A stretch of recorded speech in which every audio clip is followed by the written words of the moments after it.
১৯০০ সালের শুরুর দিকের ঘটনা। লখনউয়ের এক বিখ্যাত নবাব ছিলেন নবাব ওয়াজিদ আলী শাহ।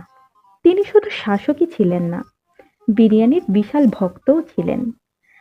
একদিন তিনি তার বাবুর্চিকে আদেশ দিলেন, আমার জন্য এমন বিরিয়ানি বানাবে যা স্বর্গীয় স্বাদের সমান হবে। বাবুর্চি খুব যত্ন করে বিরিয়ানি রান্না করলেন, কিন্তু তখনই সমস্যা শুরু হলো। নবাব বিরিয়ানি মুখে দিয়েই থমকে গেলেন। তারপর মুখ কুঁচকে বললেন, এই বিরিয়ানি এত হালকা কেন? মশলা কই? ঝাল কই? এটা কি মানুষের জন্য নাকি কবুতরের জন্য?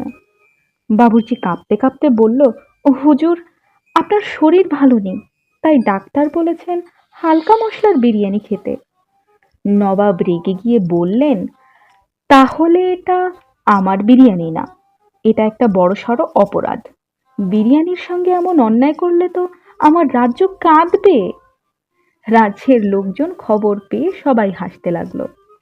নবাব নিজেই বিরিয়ানির জন্য রাজকীয় আদালতে অভিযোগ করলেন।